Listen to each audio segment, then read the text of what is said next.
very good evening to you, our dear viewers. Thank you for staying tuned on Rest TV. As always, I'm Jackie Lingle, ready to update you of what is happening on the side of business here every Friday at 8 p.m. on Business and Sport, where we bring you innovators and also entrepreneurs to digest the business sector for you fully.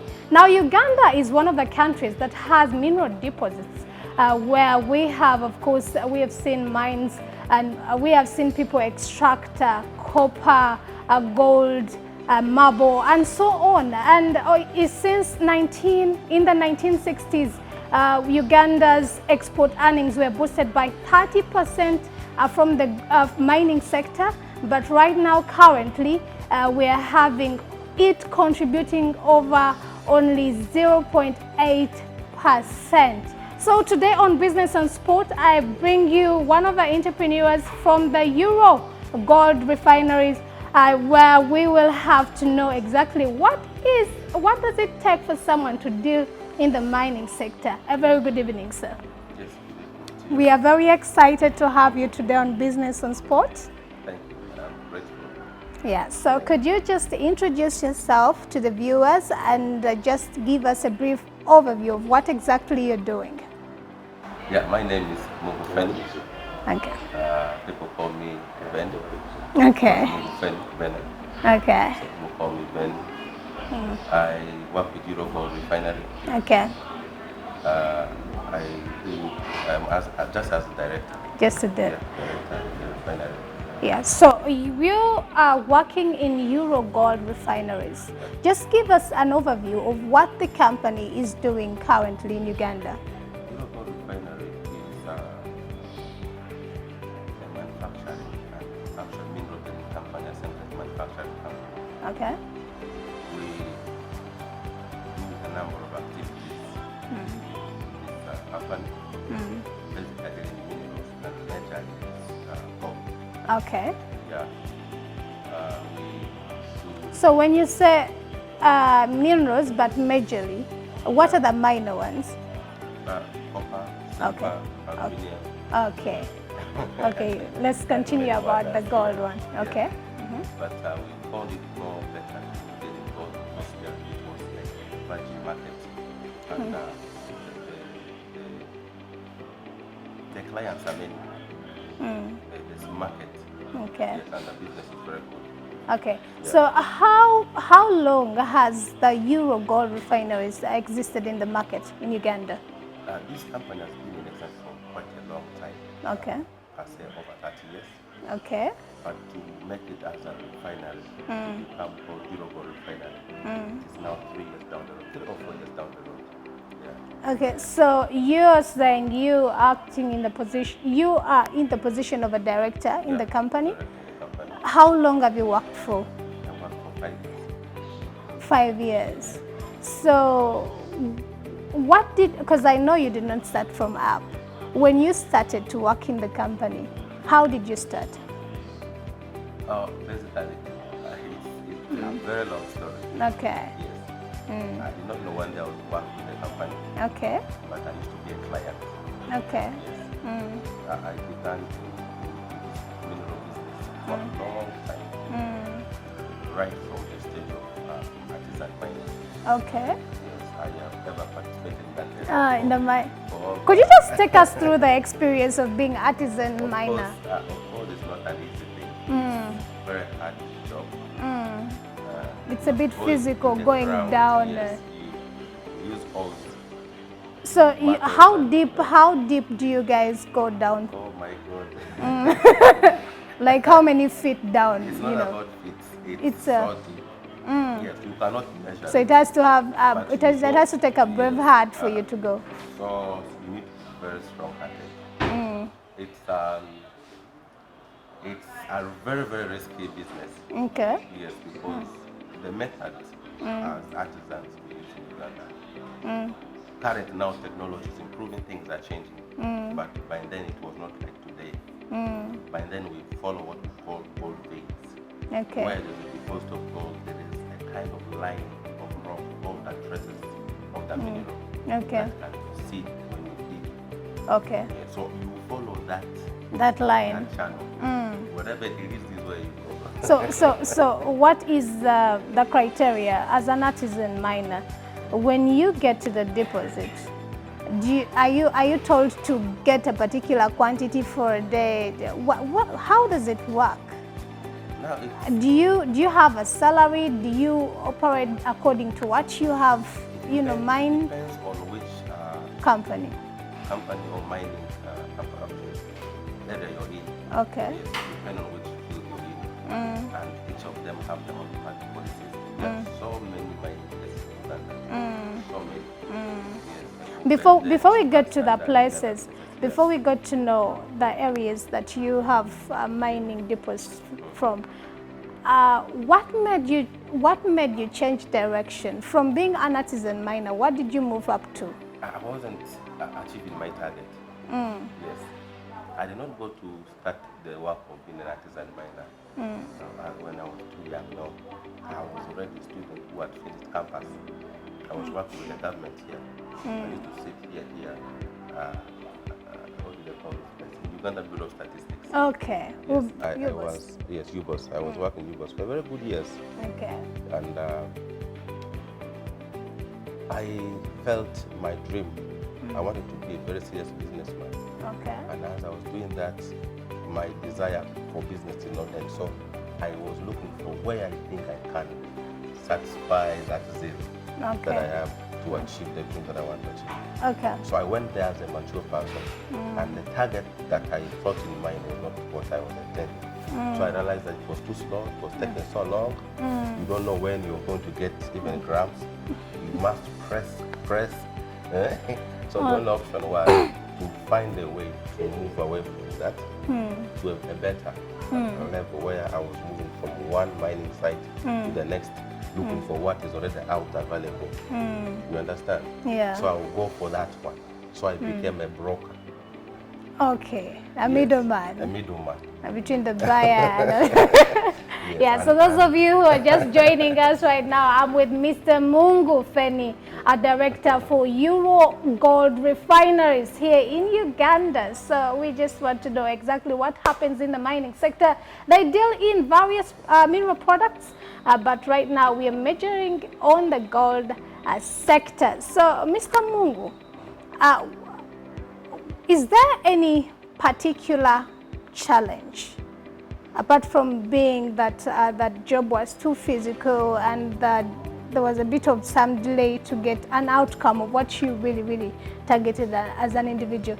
Is there any other challenge that you faced as an artisan? Because I know there are very many artisans out, artisan miners out there in Uganda who cannot speak up for themselves, and we need to know some of these challenges that they face. Yeah, so just highlight for some. Most of all is the lack of knowledge.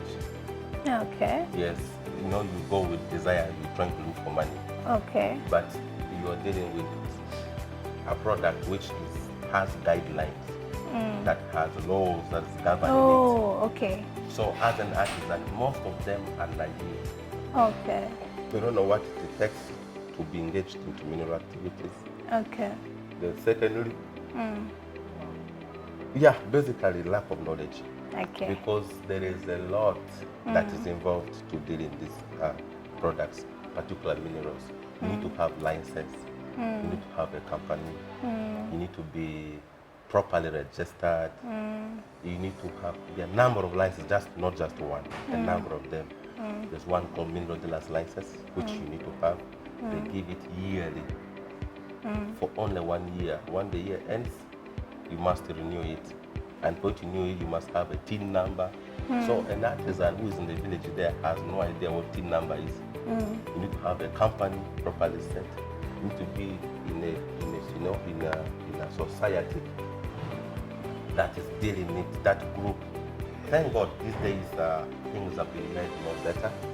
Now there are associations, like we have Ugandan Artisan Miners Association. Okay. They are now helping a lot. And creating awareness. Yes, creating awareness. And they have already now created that, that rapport and helping most of these areas, mining areas, in how to regulate and to be able to be in peace with the government and follow the procedures. But before then, it wasn't there. Yeah. So now you're taking us through your journey. So you've moved from an artisan miner, and now you've moved to being a middleman. Yes. So what was your experience there? A lot of things I learned, so much. That's what we need to know. Oh my God, a lot of things I learned. Still knowledge, it's all about knowledge. So what, as a middleman, who were your target buyers in Uganda? I had already target buyers. I was studying this business for a long time. Okay. Yes, and people have a lot of So you knew people who needed the gold in already? my family who were doing this for so long.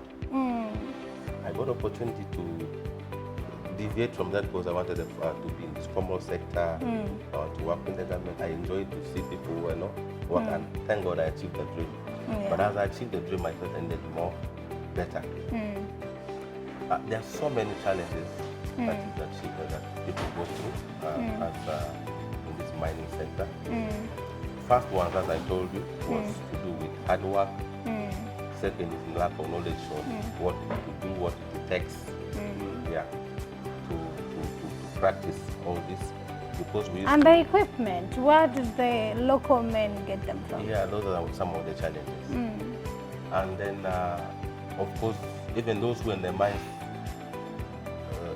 we used to use, they call it mercury, silver mercury, for doing these activities to easily extract this product from the ground, to separate gold from soil, and there are specific chemicals that are used, which is even prohibited, because it has diverse effect to the ground and even to the health of people.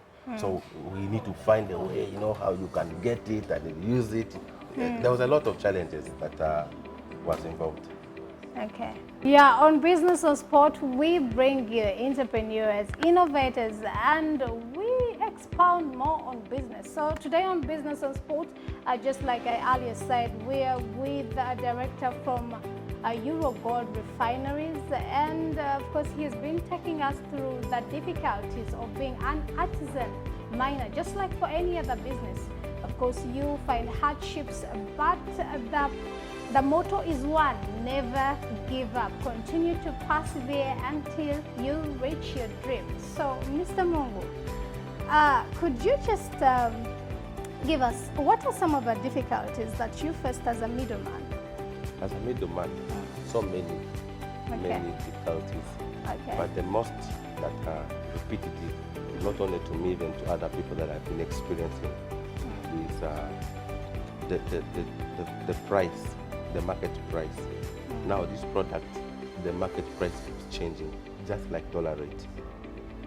And the people follow it online. If you just go online, what's the rate, or what is the price for gold per dollar or per gram? So when it's low, you get more demand.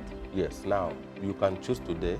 You've gone to maybe Mobende, and you're based there, knowing that the market price is, let's say, $50 per gram. And you'll buy knowing that the price is how much? $50.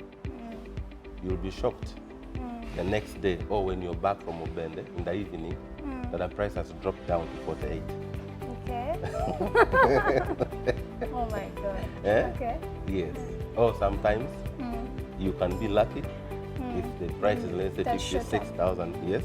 Then it shoots up. Just for example, last week, the market price for gold was, let's use gram.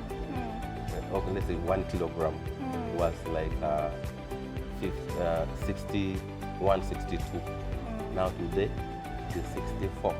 $64. 64,000, yes. $64,000. Yes. 1 kilogram. Yes. Okay. So in a gram, that's like $64 a gram. You see? Okay. So that's one of the biggest challenges we had as a middleman.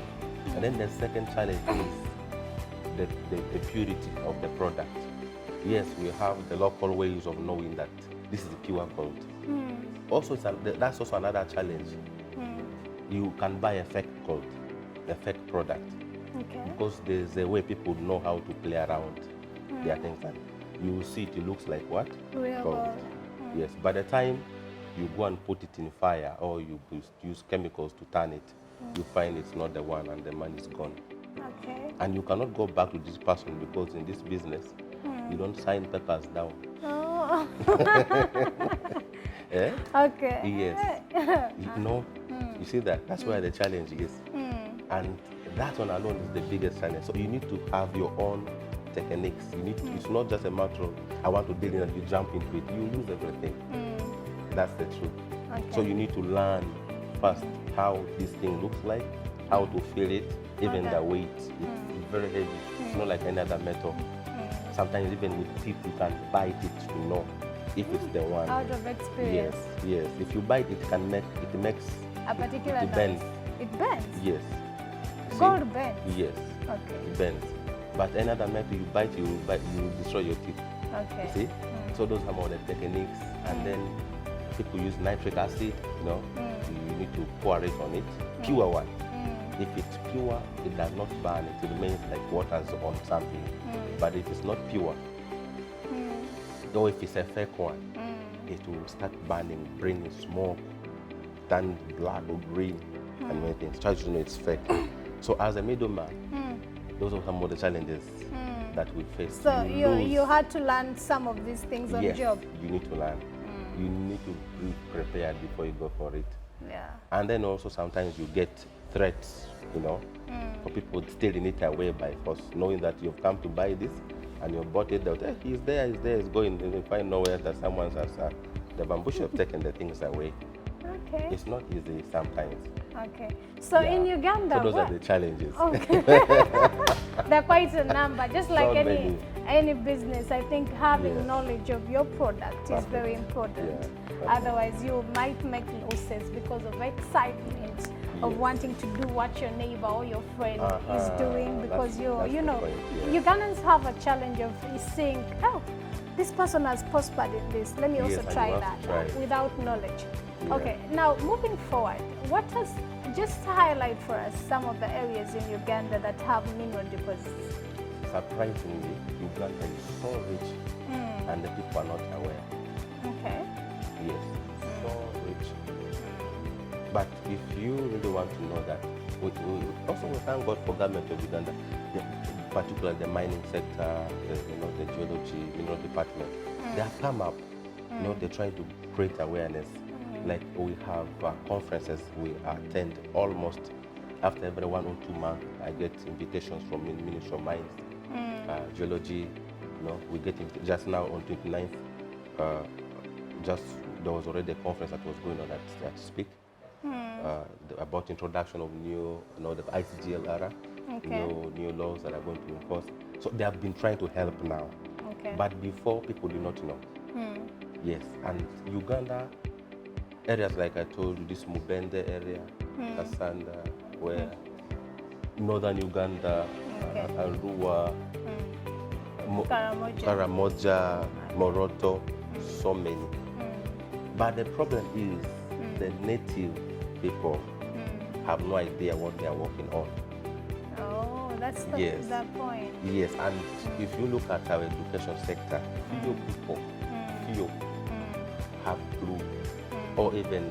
Or schools or universities. Very few courses are related to mineral activities. So that was what I see as it was, I think, is some of the things that was a challenge, which I believe the government is going to address and needs to address.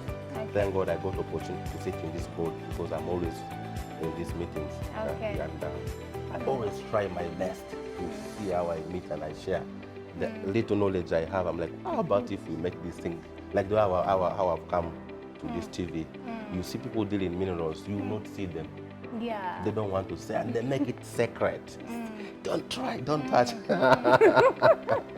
As if it's too unique. Yes, they make it very, as if it is political. It is a taboo, yet it is a blessing God has given us. Okay. Natural resources, and so there's a lot of money. I wouldn't be where I am today if I were not doing this business. Okay. That's not true. So could you just take us through the product, right from the raw material to the point where it's 99.9% pure gold? How? What is the process? The process is quite long, but also easy.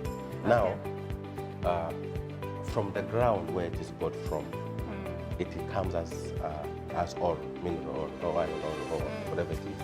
Okay. It's gold ore. So it comes out the way it is. Most times it's got from the rocks, and then sometimes it is extracted from, and others get from water, but in Uganda mostly from rocks or from the ground. That's where you need a refinery, a place that is recognized, instituted properly, like EURO GOLD REFINERY. Now, but to have such place, you also need to get government permissions. Okay. Yes, we need to have so many certificates that qualifies you to do this activity. Yes, you need to be tax-paying person. Okay. For us, we pay taxes in time. You have to comply. You need to comply to government rules and regulations, environmental friendly area where you can operate from, and what you're going to do. You see? So for us, we have equipments that do the processing of this mineral, and we have modern equipment. Yes, people get from the ground, and then it is brought in. There are machines which are called smelters. They are used for burning this gold to remove impurities or to bind it together, because it's a metal. So there has to be a very strong fire that can melt it to the point where it is liquid. Because they come in different particles like sand.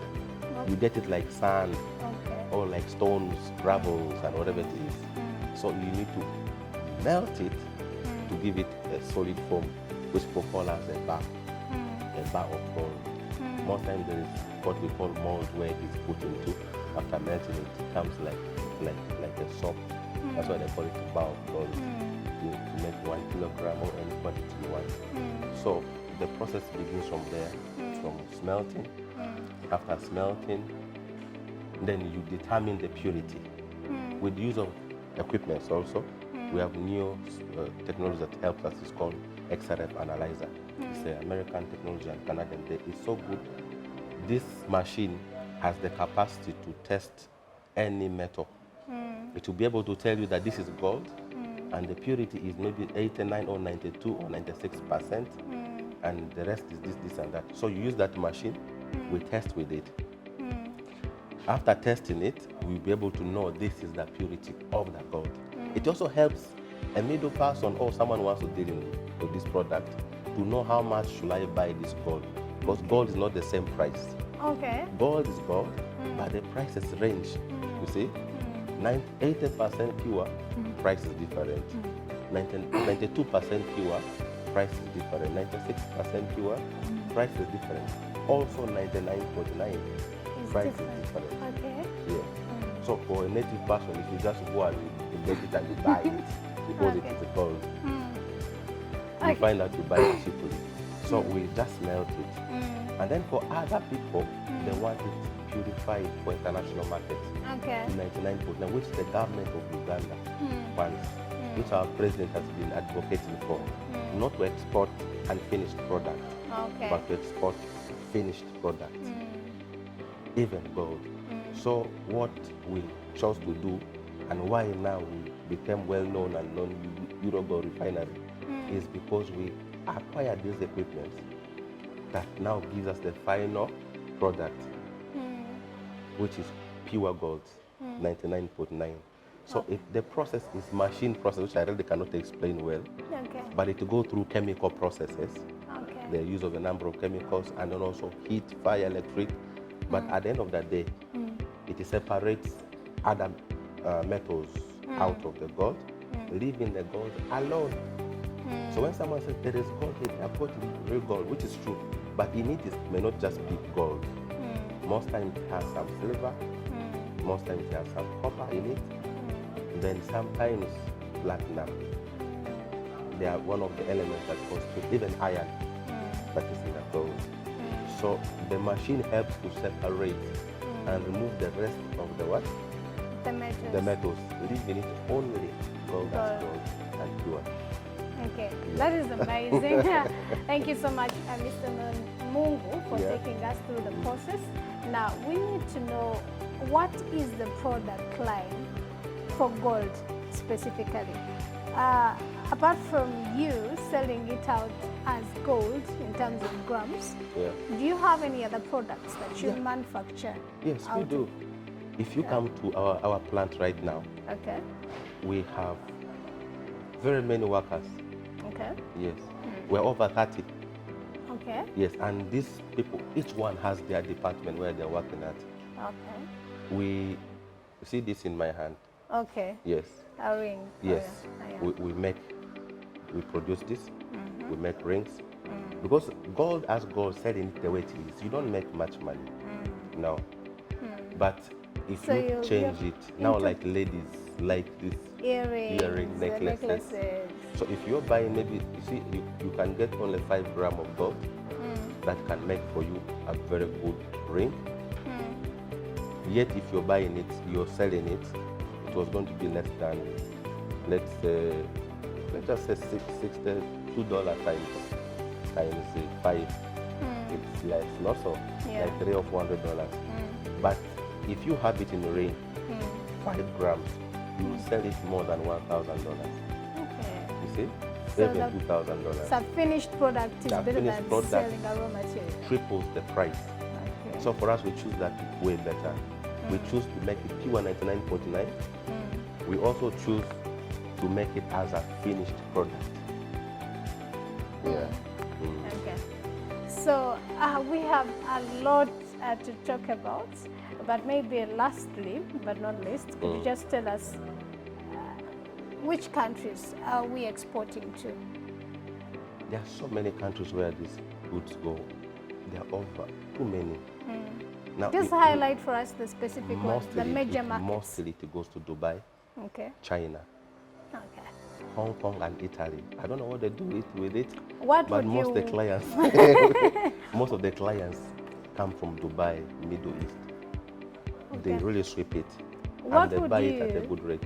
What would you want the government to do for us, for you to have a conducive business environment for the mining sector?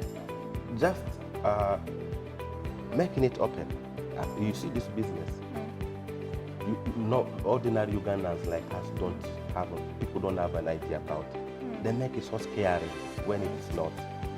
I think it's not the government, but the government should help the public to avoid demonizing this whole business, because it's a very good venture. Particularly, let the government create awareness to the public, like have the machines to go all around the land of Uganda, tell Ugandans, this area has this area has this, whoever has ability to do it, please support. And not only in gold, in different minerals that in Uganda, there are so many, over 100 of them. So, and the other people cannot do anything because they don't have the capacity to know what is in the ground. Yes, some of these equipments are not to be owned individually. You see that? And also for you just do it, you need to have licenses. So I think that is the area which the government should improve on. And I believe if they do it, we will really be able to have a better Uganda and people will be very rich. Okay, thank you so much, Mr. Mungu, the director, one of the directors for EURO Gold Refineries. And of course, those of you who are just joining us or would want to know more, we'll be bringing him back to expound more on the gold sector and also other businesses. So you have to always stay tuned on Business and Sport every Friday at 8 p.m. with me, Jackie Linglile, while we digest business issues in the business sector in Uganda. I'm Jackie Linglile. Have a very good evening.